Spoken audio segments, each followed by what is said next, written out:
All right, welcome back, everyone, to the deep dive. We're diving into a collection of headlines today, all from March 31st, 2025, and all from India.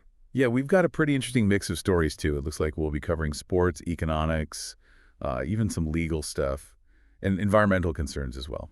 Definitely a good spread. And you know us, we're going to break down what's important, why it matters, and how it all connects to the bigger picture. So let's get right to it. First up, from the world of cricket. Delhi Capitals climbed to second place in the IPL points table following a commanding 7-wicket victory over Sunrisers Hyderabad in Visakhapatnam. Oh, wow, 7 wickets. Sounds like a pretty decisive win for the Capitals. It was, and Faf du Plessis was a key player in this victory. He really anchored the innings. 50 runs off just 27 balls, 3 fours, 3 sixes, pretty impressive stuff. That kind of explosive batting can really set the tone for a T20 match. Was anyone else contributing significantly to that chase? Absolutely. Jake Fraser-McGurk put up a strong performance too, scoring 38 runs. Together, they had an opening partnership of 81 runs off just 55 balls. Wow, that's a solid start. No wonder they chased down that target of 164 in just 16 overs. Exactly. And on the other side, Mitchell Starc had a standout performance for Delhi, taking 5 wickets for 35 runs in 3.4 overs. It was his first 5-wicket haul in the IPL. 5 wickets. Now that's what you call a game changer. Yeah. So the Sunrisers, they were restricted to 163, all out in 18.4 overs. Yep, pretty much shut them down. This win marks Delhi's second victory in a row, so it seems like they're finding their rhythm early in the season. Now, speaking of close contests, there was another IPL match that went down to the wire. Rajasthan Royals just barely beat out Chennai Super Kings by 6 runs in Guwahati. Ah, those nail biters are what made the IPL so exciting. Really highlights the unpredictable nature of the game, you know? 1 minute you're cruising, the next you're fighting tooth and nail for every run. Couldn't agree more. Okay, moving on now to the world of international trade. The article explores the trade tensions between the U.S. and India, particularly focusing on agricultural policies. Trade tensions, huh? This sounds familiar. Is it still about agricultural imports? Yeah, pretty much. U.S. Commerce Secretary Howard Lutnick has been quite vocal about India's restrictions on imports of American agricultural products. He's basically urging India to open up their markets more. And I bet this ties into former President Trump's trade policies, doesn't it? Definitely. This is framed within the context of his broader trade agenda, which, involved those escalating tariffs. Right, those tariffs. So where does India stand on all of this? I mean, their agricultural sector has come a long way. You're right. India has actually transitioned from being food deficient to becoming the world's 8th largest exporter of agricultural products. That's remarkable progress. But I guess there's still some underlying challenges holding them back, right? Exactly. The article points out that agricultural productivity in India is still comparatively low.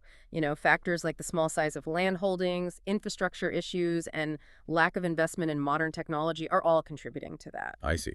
So it's a complex situation. They've made progress, but there's still a lot of work to be done to reach their full potential. Absolutely.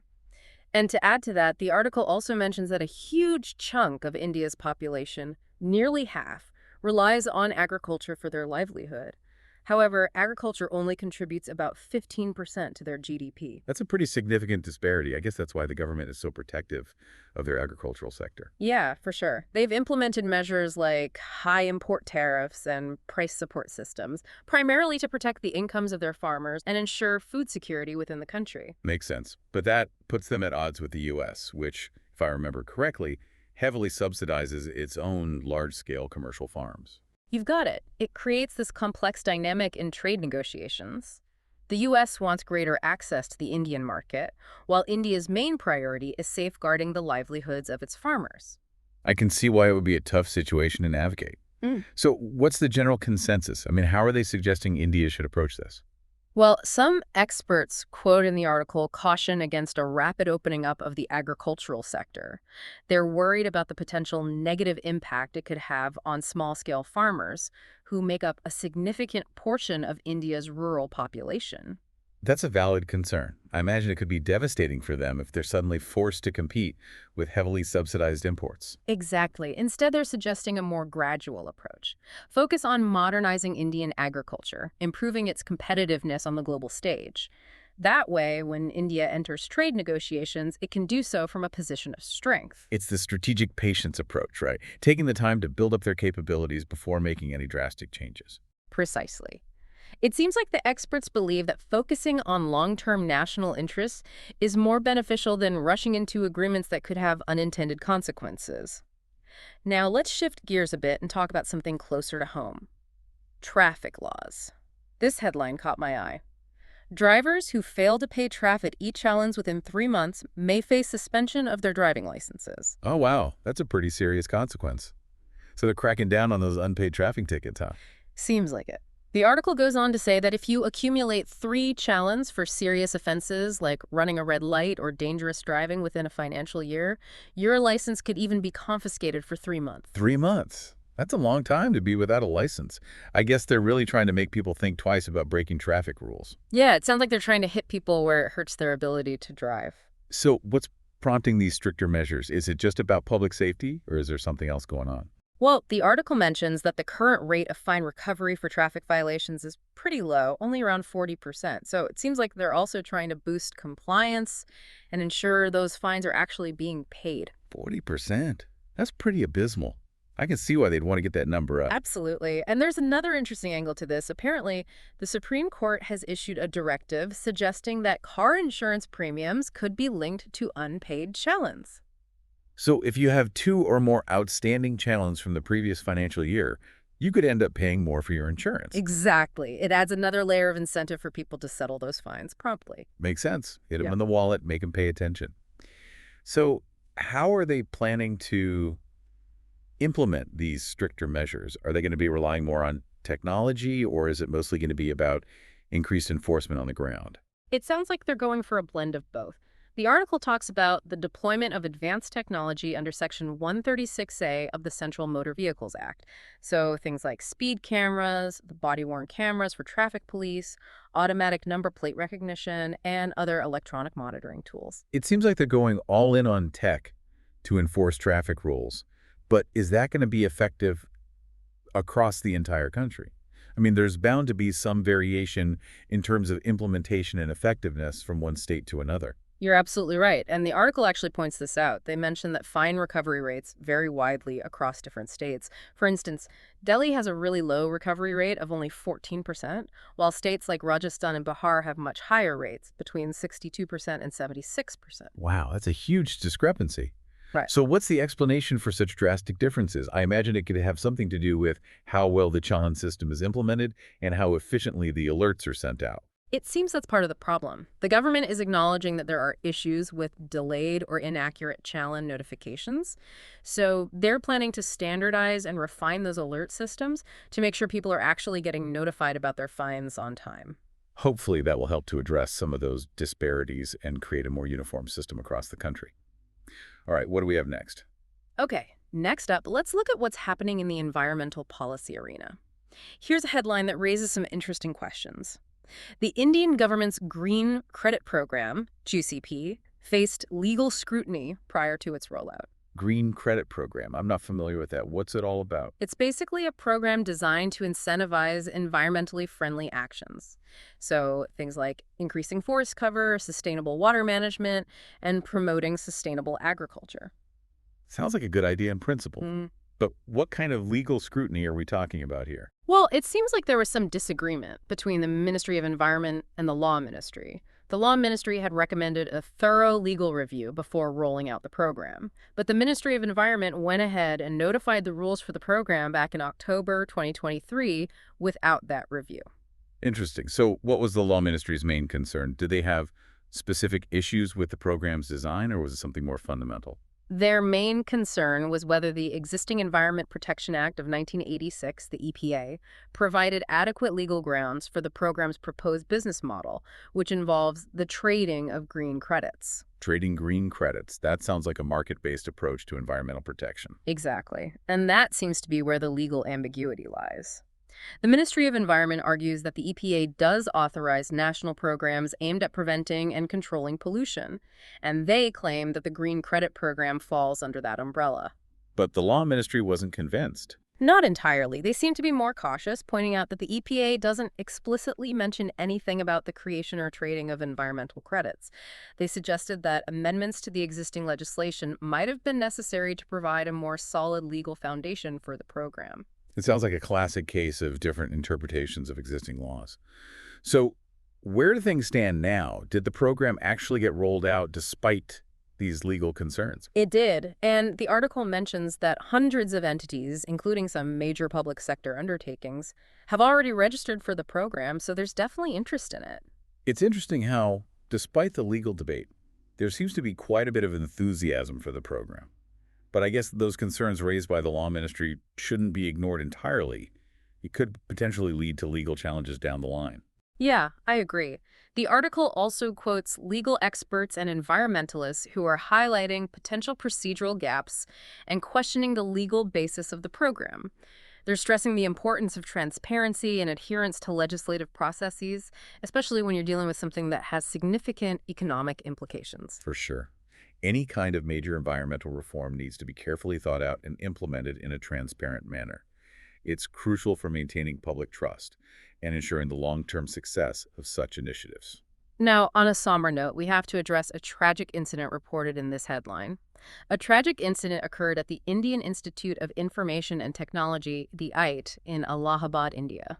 Oh, this sounds serious. What happened? The article details the death by suicide of a 20-year-old first-year B.Tech student named Rahul Chaitanya. That's awful. So young. Were there any details about what might have led to this tragedy? The article says he was deaf and mute. He jumped from the fourth floor of his hostel building after sending a message to his family, but the content of that message hasn't been disclosed, and no suicide note was found at the scene. That's so heartbreaking. To think that someone so young felt so desperate. And the fact that he was deaf and mute adds another layer of complexity to this already tragic situation. I can only imagine the challenges he might have faced in navigating a demanding academic environment. It's a stark reminder of the importance of mental health awareness and support within educational institutions, especially for students who might be facing additional challenges due to disabilities. Absolutely. We need to create more inclusive and supportive environments where students feel comfortable seeking help and expressing their struggles. This tragedy underscores that need. The police are currently investigating the incident, gathering information, and conducting forensic analysis to try and piece together what happened. Hopefully that investigation will shed some light on the circumstances that led to this tragedy.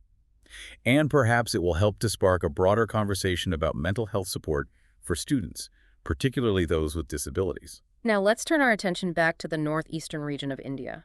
This headline caught my attention. The Armed Forces Special Powers Act, AFSPA, has been extended for 6 months in Manipur. AFSPA. That's a pretty controversial piece of legislation, isn't it? It's been the subject of intense debate for years, with many criticizing its impact on civil liberties. It has, and this extension comes with a caveat. While it applies to most of the state, there are specific areas, those under 13 police stations across 5 districts, where it won't be in effect. That's interesting. So it's not a blanket extension. It seems like they're acknowledging that the security situation might be improving in some areas. It does seem that way. However, the central government has still declared the entire state a disturbed area. So there's a sense of caution there. It's a delicate balancing act, isn't it? Maintaining security while also trying to restore normalcy and address the underlying issues that lead to unrest. Exactly. And this decision also comes on the heels of some recent political shifts in the state. We had a change in chief minister and the imposition of president's rule back in February. Right, so there's a lot going on politically as well. It adds another layer of complexity to the situation. It does. And to add to this, the article also mentions that AFSPA has been extended in parts of Nagaland and Arunachal Pradesh as well. Those extensions are in effect until September 30th, 2025. So it's not just Manipur. There are ongoing security concerns across a wider region. Yeah, it seems that way. Now, Union Home Minister Amit Shah has stated that there's a semblance of normalcy returning to Manipur. He pointed to things like the reopening of markets and ongoing dialogues between different groups. Those are positive signs. It shows that there's at least some movement towards reconciliation. However, despite these signs, the extension of AFSPA suggests that the government is still treading cautiously. They're likely mindful of the history of sporadic violence in the region and don't want to risk a resurgence of unrest. It's understandable. They're in a tough position, trying to strike a balance between security and the restoration of civil liberties. Now, let's move on to a headline concerning the railways. This one is unfortunately about a derailment. The derailment of the Bengaluru-Kamakya AC Express near Cuttack, Odisha. Oh no, not another derailment. These incidents are always so tragic. Was there any loss of life? Sadly, yes. One person was killed and over 30 passengers were injured. 11 coaches of the express train derailed near the Manguli Chadwar halt shortly after it had left Cuttack. That's awful. Do they have any idea what caused the derailment? Preliminary investigations suggest that it might have been due to a track defect in a maintenance area. A track defect. That's concerning. It raises questions about the quality of maintenance and safety protocols. Definitely. And this incident comes just a few months after that major railway disaster in Odisha back in June 2023. You know, the one that claimed so many lives. Oh, right. That was a horrific tragedy. So this latest derailment is likely to put even more pressure on the authorities to address safety concerns and implement those recommendations from previous investigations. Absolutely. The public is understandably worried about the safety of rail travel. The government has a lot of work to do to regain that trust. It's crucial that they take swift and decisive action to address any underlying issues that might be compromising safety. It's not just about infrastructure, but also about ensuring proper maintenance, training, and adherence to safety protocols. Agreed. Now, back to the immediate aftermath of this incident. Local residents, NDRF, SDRF, and emergency services all rushed to the scene to carry out rescue operations.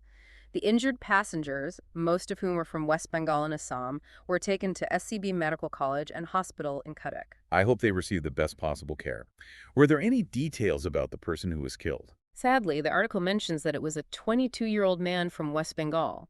He reportedly jumped from the train in a panic. That's so sad. It's a reminder of the psychological impact these incidents can have. People react in different ways in such chaotic and frightening situations. The Railway Ministry has announced compensation for the victims. 5 lakh rupees for the deceased, 2.5 lakh for those seriously injured, and 50,000 for those with minor injuries. It's standard procedure, but I wonder if it's truly enough to compensate for the loss of life and the trauma experienced by those involved. Okay, our next headline concerns a significant legal ruling related to women's rights. Here it is. The Chhattisgarh High Court has ruled that forcing a woman to undergo a virginity test violates Article 21 of the Indian Constitution. That's a powerful statement. It's great to see the courts upholding the fundamental rights of women. It is. The court specifically stated that such tests violate the right to life, liberty, and dignity, which are all enshrined in Article 21. They called Article 21 the heart of fundamental rights. And rightly so. Forcing a woman to undergo such an intrusive and degrading test is a clear violation of her privacy and dignity. This ruling was in response to a petition filed by a man who was demanding that his wife be subjected to a virginity test. He was alleging that she had been involved in an illicit relationship. It sounds like a case of a husband trying to exert control and punish his wife based on unfounded suspicions. I'm glad to see the court rejected his demands outright. The High Court upheld the previous decision of a family court, which had dismissed the husband's request. They emphasized that granting such a demand would be a clear violation of the wife's constitutional rights. This is an important victory for women's rights. It sets a strong precedent against the use of such discriminatory and unscientific practices. The court also made an interesting suggestion. They said that if the husband wanted to pursue his claims, he could undergo medical tests himself, specifically related to allegations of impotency. That's an interesting twist. It shifts the burden of proof back onto the accuser, which is only fair. Exactly. This ruling reinforces the importance of treating women with dignity and respect within the legal system. It's a significant step forward in challenging patriarchal norms and ensuring that women's rights are protected. Now for our next headline, let's take a look at regional politics. Tamil Nadu Chief Minister M.K. Stalin has called for greater unity among southern Indian states. It seems like this call for unity is primarily in response to concerns about 2 key issues: the perceived imposition of Hindi language policies and proposed changes to electoral delimitation. It sounds like there's a sense of apprehension about the central government's policies and their potential impact on the unique cultural and political identities of the southern states. Yeah, that seems to be the underlying sentiment, and Chief Minister Stalin chose a significant platform to deliver this message. Ugadi, a major festival celebrated across the southern states. It's a clever move, using a culturally significant occasion to rally support and foster a sense of solidarity. He specifically urged the southern states to stand united in resisting any attempts to undermine their regional autonomy and cultural distinctiveness. It's a call to protect their rights and identities in the face of what they perceive as encroaching central government policies. It's a clear message of defiance against any perceived threats to their regional autonomy and cultural heritage. I imagine it resonates strongly with many people in the southern states. But it wasn't just about broader political concerns. Chief Minister Stalin also took aim at a specific policy. The Reserve Bank of India's recent decision to increase ATM withdrawal charges beyond the free limit. So he's combining regional and economic concerns. Interesting strategy. He argued that this policy disproportionately affects the poorest segments of society, especially those who rely on government welfare schemes. He called it institutionalized extraction and highlighted its negative impact on financial inclusion for the most vulnerable. So he's framing it as a policy that further marginalizes those who are already struggling. That's a powerful argument. Exactly. This combination of pushing for regional unity while also addressing economic concerns, especially those affecting the poorest, seems to be at the heart of Chief Minister Stalin's political strategy. It's a strategy that's likely to gain traction, especially in a state like Tamil Nadu, which has a strong history of regional pride and a commitment to social justice. Okay, let's move on to our next headline. This one concerns the political landscape in Bihar. Bihar Chief Minister Nitish Kumar has assured Union Minister Amit Shah that he will not sever ties with the Bharatiya Janata Party again. Oh, this is interesting. Nitish Kumar is known for his shifting political alliances, right? He is. So this statement carries a lot of weight, especially as Bihar gears up for upcoming assembly elections. It sounds like he's trying to reassure the BJP and project an image of stability within the ruling coalition. Exactly. He even publicly acknowledged his past mistakes in breaking the alliance with the BJP on 2 previous occasions. It takes a certain amount of political courage to admit to past mistakes. But I guess it's also a strategic move to try and rebuild trust and demonstrate a genuine commitment to the alliance this time around. And to further emphasize this commitment, he made this statement during a joint public appearance with Union Minister Amit Shah in Patna. They were there to inaugurate various development projects. So it was a carefully orchestrated show of unity. It's all about optics during election season. You've got it. And here's another interesting detail. As Chief Minister Kumar addressed the crowd, there were chants of Jai Shri Ram in the background. Jai Shri Ram. Isn't Nitish Kumar known for his secular political stance? He is. So this public display of alignment with a Hindu nationalist slogan is quite significant. It suggests a willingness to accommodate the BJP's ideological leanings to maintain the alliance. It's a pragmatic political calculation. He attributed his past decisions to break the alliance to internal conflicts within his own party.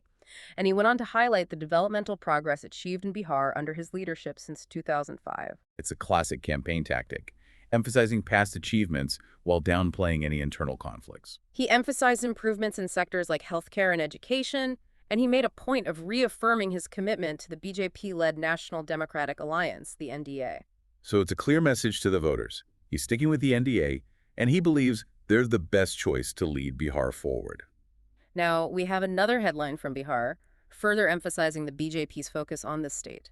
Union Home Minister Amit Shah has urged voters in Bihar to re-elect the BJP-led NDA. It seems like the BJP is pulling out all the stops for these elections, and Amit Shah is a key figure in their campaign strategy. Absolutely. He addressed a public rally in Gopalganj, which, interestingly, is considered a stronghold of the Rashtriya Janata Dal, the RJD. That's a bold move, going right into the opposition's territory. It's a calculated risk aimed at challenging the RJD's dominance in their traditional bases of support. So what was his main message to the voters? He basically went on the offensive, criticizing the RJD leadership. He brought up past instances of alleged mismanagement, nepotism, and jungle raj during Lalu Prasad Yadav's tenure. Invoking the past, playing on people's memories, and trying to paint the opposition in a negative light. It's a tried and tested political tactic. He highlighted issues like lawlessness, the migration of businesses from the state, and the infamous fodder scam to draw a contrast with the progress he claims the BJP-JDU alliance has achieved. It's all about presenting a clear choice to the voters. We are the party of progress, they are the party of the past. And to sweeten the deal, he even promised to address persistent issues like flooding in the state if the NDA is re-elected. It's a mix of attacking the opposition and making promises for the future. It's worth noting that this was Amit Shah's first public appearance in Bihar since the 2024 Lok Sabha elections. That suggests how important these state elections are for the BJP. Yeah. They're not taking any chances. All right, now for a story that's both inspiring and concerning. Here's the headline. Rahul Kumar, a 24-year-old from Shahari village in Bijnor, Uttar Pradesh, heroically fought off a leopard with a stick. Wow. fought off a leopard with just a Yeah. stick. That's incredible bravery. It is. He was with his father, Kartar Singh, harvesting sugarcane when the leopard attacked. That's terrifying. And sugarcane fields are notorious for providing cover for leopards. It makes them difficult to spot before they attack. Absolutely. Rahul reacted instinctively, grabbing a stick and confronting the leopard to protect his father. What a selfless act. Yeah, But I imagine both of them must have been injured in the struggle. you're right. Both Rahul and his father sustained serious injuries. Nearby farmers heard their cries for help and rushed to the scene, scaring the leopard away. It's fortunate that they were there to help. Could have been much worse. The incident highlights the very real dangers of human-wildlife conflict, especially in areas where development encroaches on wildlife habitats. We often hear about leopards attacking livestock, but attacks on humans are becoming increasingly common as their habitats shrink. And this might not be an isolated incident. Officials suspect that the same leopard had injured 2 other villagers and killed a woman the previous month. That's worrying. It suggests that the leopard might be habituated to human presence and not afraid to attack. The forest department has set up a cage to try and capture the animal. They believe it's a female with cubs, which could explain her aggressive behavior. It's a complex issue. We need to find ways to coexist with wildlife while also ensuring the safety of human populations. It's a challenge that requires a multifaceted approach involving habitat conservation, public awareness, and effective strategies to manage human-wildlife interactions. All right, on to our next headline. This one highlights a positive trend in the education sector. India has become the world's second largest host of international schools. This is quite a significant development. It reflects the growing demand for international education in India. So we're talking about schools that offer internationally recognized curriculums, like the Cambridge or the IB programs. Exactly. And the article mentions that the number of these schools has increased by 10% over the past 5 years. That's even faster than the global average growth rate of 8%. That's impressive. Yeah. What's driving this growth? Is it just a matter of increasing affluence and aspirations for global opportunities? That's definitely a factor. As disposable incomes rise, more families are able to afford these types of schools, which were once considered exclusive to the elite. And I imagine there's also a growing perception that international curriculums provide a better pathway to higher education abroad. Yeah, that's a big part of it. But it's not just about studying overseas. The article also highlights the perceived quality of education and the emphasis on skills that are valuable even within the Indian context. So it's about acquiring skills that are globally relevant, whether you choose to study in India or abroad. Exactly. And it's not just happening in major metropolitan cities. These international schools are now popping up in smaller towns and Tier 2 and Tier 3 cities as well. So it's becoming more accessible to a wider range of students. Maharashtra currently leads the pack with the highest number of IB and IGCSE affiliated schools, followed by Karnataka, Tamil Nadu, and Telangana. It's interesting to see that despite this focus on international education, a significant majority of students graduating from these schools still choose to pursue their higher education within India. Yeah, somewhere between 60% and 70% opt to stay in India. It suggests that the value of these schools lies not just in providing a pathway to overseas education, but also in the quality of education and the development of skills that are valued in the Indian context. And here's another interesting observation from the article.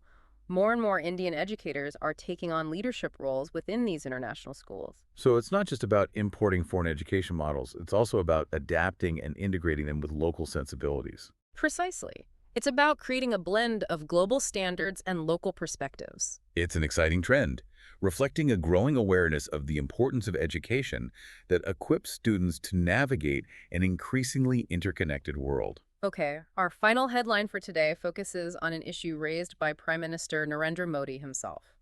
Prime Minister Narendra Modi has raised concerns over India's growing textile waste problem. Textile waste. That's not something we hear about every day, but I guess it's a significant environmental issue, especially for a country like India with its massive textile industry. Absolutely. Prime Minister Modi actually highlighted this during his Man Ki Baat address. He pointed out that India is the world's third largest generator of textile waste. That's a startling statistic. I imagine it's linked to our increasing consumption of fast fashion, with people discarding clothes more frequently than ever before. Yeah, that's a major contributing factor. But Prime Minister Modi also acknowledged that there are efforts underway to address this problem.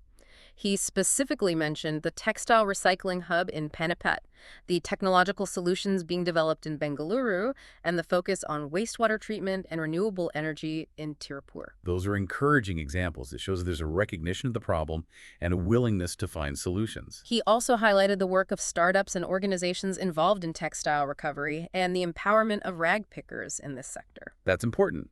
It's about involving all stakeholders and finding innovative solutions that benefit both the environment and local communities. His overall message was one of urgency, but also one of hope. He called for collective action, urging individuals, industries, and governments to collaborate on finding sustainable solutions to this growing problem. It's a call to action that resonates across borders. We all need to be more mindful of the environmental impact of our consumption choices and support initiatives that promote sustainable practices. And with that, we come to the end of our deep dive into these headlines from India. It's been a fascinating journey through a diverse array of topics, offering a glimpse into the complexities and dynamics of this vibrant nation. It's amazing how these seemingly disparate headlines, when examined together, paint a richer and more nuanced picture of India's current realities and aspirations. We see challenges and opportunities, triumphs and tragedies, all intertwined in the fabric of this ever-evolving nation. It leaves us with a lot to ponder. As we step back from this collection of headlines, what patterns or connections stand out to you? What questions do these stories raise about India's future trajectory? We hope this deep dive has sparked your curiosity and provided you with food for thought as we continue to explore the forces shaping our world.